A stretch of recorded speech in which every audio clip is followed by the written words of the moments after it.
Welcome to Superlatives Week. Every year, myself and Danny, we do a draft. We do a snake-style draft to pick our top 5 breakout candidates, our top 5 busts, and our top 5 sleepers so that we can bring you guys 10 players the week leading up to the NFL season to target and or avoid in your fantasy drafts. Of course, if you've already drafted, this should give you guys some good advice to use for trades. Last year's version of this video, when I did it, had guys like Dameon Pierce, Amon-Ra St. Brown, and Dallas Goedert, most notably from my video, and then Ramondre Stevenson, Jerry Jeudy, and Travis Etienne from Danny's video. So pretty decent hit rate last year. If you guys enjoy, hammer the like button, subscribe to the channel if you got some value from this video. Now let's get into it.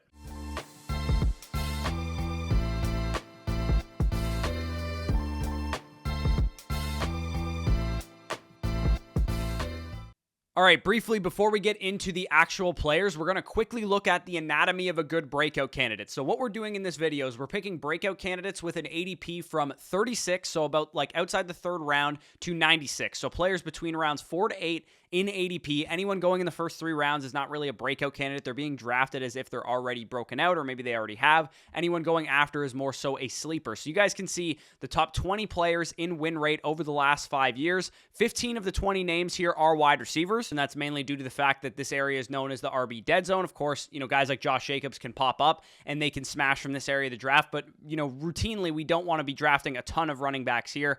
Players with the label 1 to 3, as you guys can see on the chart there, 10 of these 20 players, or half the list, is made up of young players. So either rookies, second-year players, or third-year players. Last year, we saw guys like Amon-Ra St. Brown, Devontae Smith, Jalen Waddle, or Jamar Chase in his rookie season. These are the types of stud players you can find in the mid-rounds, and the reason that they're usually going there is because there's some kind of risk, some kind of unknown with the fact that they haven't done it yet. And if you're willing to gamble on young players, you can definitely hit on some guys like that, or at the running back position, a guy like David Montgomery in 2020. Players with the label C, 4 out of the 5 running backs in this sample, other than David Montgomery, were guys in their contract year with good outlook. So Miles Sanders last year playing behind an elite offensive line in a contract year. Josh Jacobs last year got fed volume with Devontae Adams now added as a number 1 receiver to keep the offense moving. Tony Pollard last year had a washed up Ezekiel Elliott, and Leonard Fournette in 2021 had a great finish to the Bucs Super Bowl run in 2020, which led to his receiving role and his overall volume increasing. So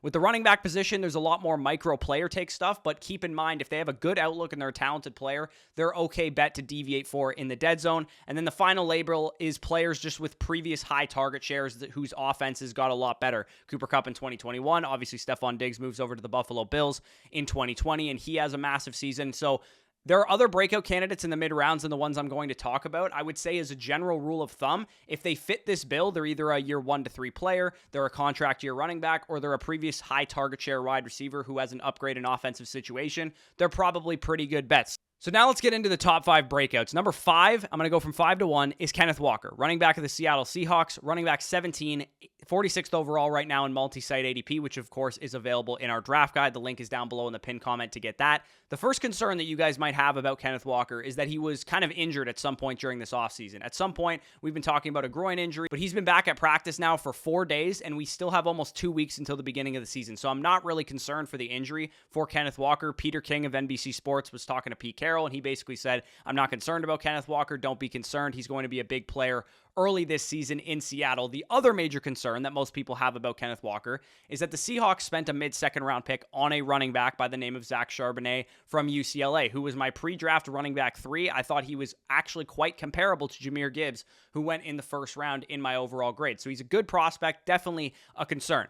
But there's several factors working in favor of Kenneth Walker that I think people are, not taking into account. And the first of which is market overreaction, which I did an entire video on a couple days ago if you want to check it out. But to summarize the point of that video, it basically just means that early on in the season, we tend to overreact to players who get out to hot starts. So if Kenneth Walker comes out and he's great from weeks 1 to 4, weeks 1 to 5, when the Seahawks have a very easy schedule, it solidifies our opinions on players too soon. And we don't really take into account the full scope of what could happen for the whole season. And given that Kenneth Walker was a highly decorated prospect coming out of Michigan State just 1 year ago, and he would have probably been a late first round, early second round pick had they not drafted Zach Charbonnet. If they don't draft Zach Charbonnet, we're talking about Kenneth Walker as a 1-2 turn pick. Why are we off of Kenneth Walker all of a sudden when we're drafting players to win games early on in the season? I'm an active trader. If Kenneth Walker gets out to a scorching hot start, I can probably tier up to a better running back knowing that's a likely scenario. Rookie running backs traditionally take a few weeks to get acclimated, and that's usually when they're playing behind dusty old veterans, which is definitely not what Kenneth Walker is. So Zach Charbonnet, I don't expect to be a massive factor early on in the year. And when we look at Kenneth Walker, RB fantasy breakouts by career year, typically second-year running backs see an uptick in volume, and we already saw Kenneth Walker be one of the bigger league winners down the stretch last year. Kenneth Walker in sharper leagues will probably get overlooked as a dead zone running back, but nowhere in the definition of a dead zone running back does it include guys with elite athleticism who can break off long touchdowns. Does it include guys who were early second-round picks just 1 year prior, who flashed elite talent as rookies, posting the 7th highest boom run percentage in the NFL and a top 12 PFF rushing grade. Nowhere in the definition of a dead zone running back does it say elite talents who are in great offenses should slide because of a rookie running back behind them on the depth chart, especially in leagues where people tend to overreact early on in the season. You can always draft Kenneth Walker in the 4th, 5th round at a value. Once he gets out to a scorching hot start, you could trade up for a Breece Hall who might be slow coming off of the injury or whatever the case is. Zach Charbonnet should have a role in this offense, and it might be even as soon as week 1. But you give me 15 to 20 touches a game from Kenneth Walker from an offense that probably wants to run the ball a little bit more, and I think he's going to be a back-end RB1, a mid RB1 at the high point. How many times, like I said, have we seen second-round rookie running backs like Zach Charbonnet take a while to get acclimated to their new offense, beat out the dusty veterans ahead of them? Sometimes it takes until week 10, week 14 of their first season. Now we look at the fact that Kenneth Walker is not a dusty veteran. He's a very talented ascending player in his own right, nor does he have some massive injury history that we have to worry about. He's far safer than people realize in the mid rounds. Don't go crazy with Kenneth Walker. Don't draft him in the mid 3rd round because I said he's a good value. He still belongs in the mid 4th round, mid 5th round of ADP because of the Zach Charbonnet concern as the season goes along. But when he becomes a value is when he's going off the board at that 4 or 5 turn. In leagues that he gets faded, definitely snap him up. He's a good breakout candidate to bet on, and also a great underdog pick if you guys are doing best ball drafts right now. Next, we get into Jordan Addison, wide receiver of the Minnesota Vikings, wide receiver 39 in ADP right now, 101st overall pick. So a guy that you're getting outside of the top 7 rounds or so. Jordan Addison, for a large portion of January to April in the pre-draft cycle, was my wide receiver 1 in the 2023 NFL draft. Once we got testing scores, JSN edged him out slightly, but you can't fake a sophomore season like Jordan Addison had at the University of Pittsburgh. 100 catches, 1,600 yards, 17 touchdowns, a 27% target share. He basically got Kenny Pickett drafted in the 1st round. As a 19-year-old true sophomore, he won the Biletnikoff Award for the best wide receiver in college football. The last first-round receiver to do that at 19 years old was Jamar Chase. Ironically, Jordan Addison now goes to play across from Jamar Chase's LSU teammate, Justin Jefferson. For my money, the best wide receiver in the NFL. But here's why Jordan Addison can still be very productive and is still a huge breakout candidate for fantasy. Justin Jefferson and the wide receiver opposite him and Adam Thielen last year were 2 of only 5 wide receivers to run more than 600 routes on the season. Thielen is now gone. He's in Carolina, and preseason usage indicates that Addison is already a starting receiver for this team. He played in the first preseason game, had a nice toe tap grab on the sidelines, and pretty much hasn't played in the preseason ever since. The Vikings offense wants to throw the football. They ranked 3rd in total pass attempts last year with 672, 5th in offensive pace of play. They're an up-tempo, pass-heavy offense, 3rd in the NFL in neutral pass rate with 64%. They cut their starting running back this offseason. They drafted a first-round wide receiver in Jordan Addison. They traded midway through the season last year for TJ Hawkinson. This team is showing you what they want to do, and their defense is absolute garbage. Justin Jefferson led the NFL last year in percentage of snaps where he saw double coverage. He had no other receiver was double covered as much as Justin Jefferson last year at 21%. And in his college write-up, Matt Harmon of Reception Perception outlined that Jordan Addison would be wise to work with an established number 1 wide receiver, ideally in a slot role or a flanker role, similar to the one that he saw at the University of Pittsburgh before he transferred to USC, the season where, of course, he saw his Biletnikoff season. Well, his wish was the Vikings command. That's exactly what he's going to be asked to do. Justin Jefferson's the number 1. He is going to command the double coverage, the outside number 1 corners, and Jordan Addison gets to beat up on 2nd and 3rd tier cornerbacks. Enjoy your 8th round pick, Jordan Addison, because he should be going in round 6, and he is a huge breakout candidate. Number 3 on this list, we have J.K. Dobbins, running back 22 right now in ADP, 63rd overall pick in multi-site ADP. Dobbins fits the bill for the contract year narratives that I talked about at the beginning of this video. I also still consider J.K. Dobbins a year 1 to 3 player because his prime has pretty much been robbed by the fact that he dealt with an ACL tear as a second-year running back, and then, of course, complications with it last year. He's now 2 years removed from the ACL tear. It sucks because I do think this guy would have probably had multiple RB1 seasons under his belt at this point in his career if he had never gotten hurt, but now we have a guy who we can piece together a pretty good case for still, to be honest, and it's baked into his cost right now. It starts with how good this dude is, right? 4.3 speed, elite athleticism, a ridiculous 5.9 career yards per touch. In the NFL since 2020, no running back has averaged more yards when they touch the ball than J.K. Dobbins. And this is despite him dealing with injuries last year for the most part. He only came on at the end of the season, and he missed his entire second year. So we're talking about rookie year J.K. Dobbins and 1 year removed from ACL tear J.K. Dobbins being the best on a per-touch basis from a yardage standpoint at the running back position. Everyone is so focused on how he can't ever be the RB1 overall, and he definitely can't be the RB1 overall because Lamar Jackson's going to eat into his workload a little bit. Gus Edwards is still there. He's still going to be involved. Lamar Jackson as a mobile quarterback, probably not going to throw to him a super shit ton amount of targets. But we saw a 30-year-old Mark Ingram in this offense back in 2019 finish as a top 10 running back on just 228 touches. And the reason is because he was so efficient because of what Lamar Jackson does for opposing defenses. The Ravens run with running backs in the red zone, and Lamar has his best supporting cast of his entire career with Zay Flowers, Odell Beckham Jr., Mark Andrews, Rashad Bateman, and now J.K. Dobbins back healthy. We can all get obsessed with semantics. We can all start projecting the offense and thinking that Dobbins won't get enough touches. But the bottom line is we can't predict how many touches he's going to get. What I do know about J.K. Dobbins, he's going to be hella efficient on the touches he does get. And if he does command a 60, 65, maybe 70% opportunity share, we're talking about a guy with a mid RB1 ceiling. So just give me pieces of this offense. This can be a top 5 to 10 scoring unit. Dobbins, even on 250 touches, can be 1,400 total yards, 10 plus touchdowns, mid RB1 at his high end range of outcomes, in my opinion. If you're going to venture for a running back in the dead zone, it should be a running back that, 1, is highly talented, which we know, 2, is not currently injured. And despite people, looking at the PUP list during training camp, all signs point to the fact that that was a contract-related PUP list, not a actual injury. And of course, it helps when these running backs are a part of a great offense, ideally with a path to a big role. If J.K. Dobbins is healthy, if J.K. Dobbins is the type of guy that can carry this offense, he's going to continue to get more and more work as the season goes along. Dobbins checks all 3 boxes. Plus, like I said, he is fighting to play for a big-time contract, just like Josh Jacobs was last year. He has a chance to be this year's Josh Jacobs. So, number 2 on this list is Drake London, wide receiver 25, 66th overall pick, according to multi-site ADP right now. A barely 21-year-old wide receiver last year with top 10 draft capital, posted a near 30% target share as a rookie. That number is absolutely ludicrous. He was 32.4% targets per route run as well. Only Tyreek Hill was better on a per route basis at commanding targets. Only rookie year Odell Beckham Jr. posted better target earning numbers. That's right. Drake London posted better market share production than Justin Jefferson, than Jamar Chase, and then Garrett Wilson did as rookies. Because those guys, Jefferson, Chase, and Garrett Wilson, all went to much better offenses, much more pass-heavy offenses. And now I know what you're thinking. Am I expecting Drake London and the Atlanta Falcons to throw the ball all over the yard? Absolutely not. They will probably be among the league low in terms of overall pass attempts. But A, we don't know that for sure. It's possible they go in a different direction. But let's just say we do know that for sure. They're going to be a bottom 5 offense in terms of overall pass attempts.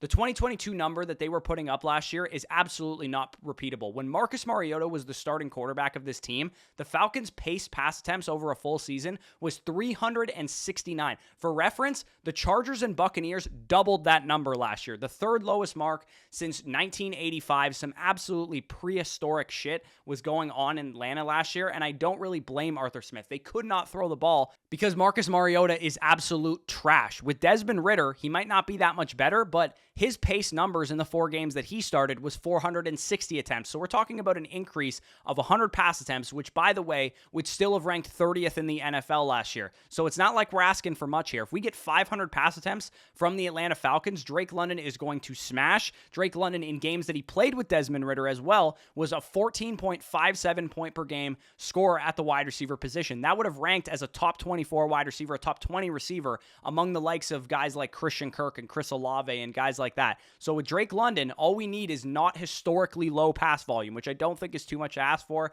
I'm not drafting Drake London expecting the Falcons to throw all over the yard, but they play in a bad division with bad pass defenses, and the addition of Bijan Robinson to this offense, I believe, will take it to the next level in terms of overall scoring, because it should mean more red zone opportunities for everyone. And I think once they get to the red zone, everybody is going to be concerned with number 7, and it's going to open up, looks for Drake London and Kyle Pitts in the red zone. I think they are the best team in the NFC South. I don't even think it's particularly close, and they currently have the easiest projected schedule according to Vegas win totals in the entire NFL. 500 pass attempts would rank bottom 5 in the NFL, but guess what? A 28%, 30% target share like we saw from a rookie 21-year-old receiver in Drake London last year, that would equate to 140 to 150 targets. I expect this offense to be very concentrated. They're going to get the ball to London, they're going to get the ball to Pitts, they're going to get the ball to Bijan Robinson.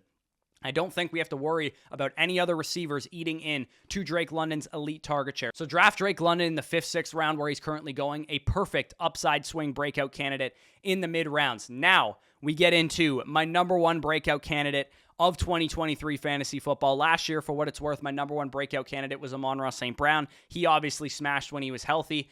Breece Hall is my number 1 breakout candidate. RB14 off the board, 36th overall pick in multi-site ADP.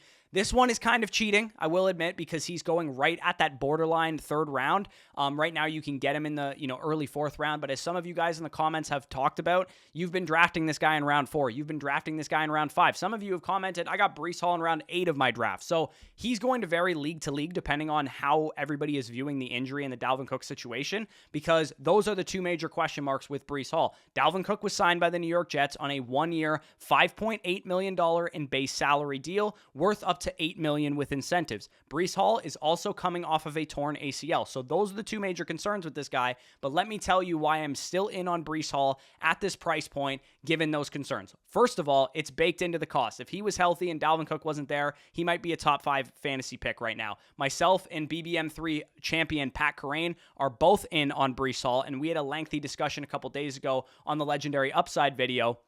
We both agree that the Breece Hall dip is one that you want to be buying in managed leagues and especially in best ball tournaments where all the money is at the top. Dalvin Cook is washed. His advanced metrics last year indicate that he no longer has the same contact breaking ability, tackle breaking ability that he once had. It's fine. It happens to the best of running backs. Dalvin Cook had a very strong career. He's just over the hill at this point in his career. He's not the same guy. He had shoulder surgery to repair a chronic issue dating back to Florida State, an issue that medical experts like Dr. Edwin Porras have been talking about on this channel for 3 years now. He said it's going to flare up again at some point in his career, and it did. At the end of last year, he had to get surgery to repair that. Not to mention, from an organizational standpoint, put yourselves in the minds of the New York Jets brass. It makes sense to want to ramp up Breece Hall from his injury, even though he's on track to play in week 1, because Aaron Rodgers is there. He probably doesn't want to waste any time. He's getting older. He probably pushed for them to sign Dalvin Cook for all we know, because Breece Hall is a guy that could be a monster superstar breakout candidate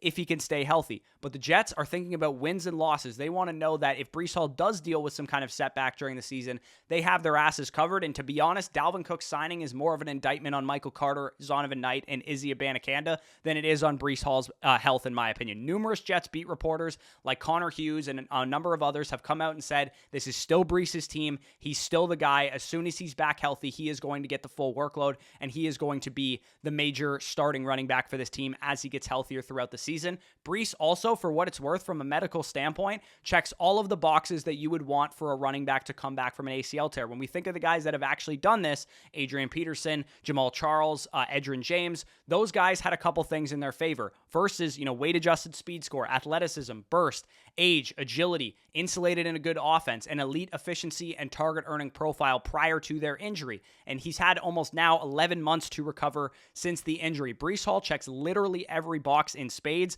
The ACL tear narrative is not black and white. You can't simply say, I'm never drafting a running back coming, 1 year off of an ACL, because they're all different. Breece Hall could absolutely buck the trend and be one of the more recent running backs to actually do so. The important thing to remember when it comes to Breece Hall is make sure that you draft him A, at value, so in the 4th round or in the 5th round, and B, draft accordingly around Breece Hall as well. Your fantasy team is a symphony. They all work kind of in concert together. If you draft Breece Hall in round 4, round 5, he is your upside swing. So if I were you and you draft Breece Hall, you probably want to prioritize less risky projections around Breece, maybe taking an extra running back before round 10 so that you're better equipped to deal with Breece Hall if he's not up to speed in the first 3 to 5 games of the season. So draft some safer wide receivers, draft a lockdown quarterback one, draft a lockdown tight end if you need to. Around Breece Hall, you can plan accordingly to know that Breece Hall is going to be the guy that gives you your ceiling factor as the season goes along. It's also worth noting that even if you don't draft Breece Hall, he will be a premier trade target early on in the year. So if you want to, just fade my advice right now and be like, screw it, week 2, week 3 is going to come along and he's going to be cheaper than he is right now and I'll just trade for him then, that's a valid reason as well. So definitely keep that in mind. My number one breakout candidate this year is Breece Hall. The way I anticipate his legendary upside scenario, as Pat Kerrane kind of outlined in that video, is that as they get into their bye week 7, week 8, and it's curtains after that. Breece Hall is the leading back of this team. He has Aaron Rodgers, a 4-time MVP, to lead the offense. Garrett Wilson, of course, in the passing game leads the offense, and Breece Hall gets back to the fact that he commanded 4, 5, 6 targets a game when he was healthy last year. He gets back to those long touchdowns that we saw from him, the goal line work that we saw from him. So Breece Hall needs to be a guy that you consider at the early 4th round portion of your draft. Just remember to draft safe around Breece Hall if you possibly can. So those are my breakout candidates. You guys can see them on the screen. Fantasy Stock Exchange rankings versus home league sites. This is available in our draft guide. So if you want to see the players that we are higher on relative to the average of Sleeper, ESPN, NFL, Yahoo ADP, so you guys know which players are values when you're on the board and where they're currently going in multi-site ADP right now, you can get that in our draft guide. Of course, you can get that for $10 by signing up on Underdog Fantasy. You must use the promo code FSE when you sign up. When you do that, you'll get our draft guide and our weekly rankings throughout the season for free to help you out with your start sits. As you guys can see as well, I kind of picked a guy in each round of ADP for this video, and Danny's going to basically be doing the same. I got a round 3 guy in Breece Hall. I got a round 4 guy in Drake London, a round 5 guy in Kenneth Walker, a round 6 guy in J.K. Dobbins, a round 7 guy in Jordan Addison. That is how I value those players. So if you don't draft a breakout candidate in one of those rounds, there's still going to be a couple guys later on for you to draft from this video. So with that being said, if you guys enjoyed, leave a like, subscribe to the channel if this is the first time you're checking us out. Check out all of our other sponsors down below in the link in the description. If you guys are betting on the NFL this year, Elite Picks has you covered with pro handicapper picks for just $5 for the first day. Of course, Aura, best cybersecurity tool out there on the internet, aura.com/fantasy stock exchange for a 14-day free trial. And of course, check out our site, flockfantasy.com. Use the promo code FSE over there for 30% off, plus a free Zoom consultation when you sign up annually, as well as first priority to our Dynasty Decisions episode. So with that being said, peace out, and we'll talk to you soon.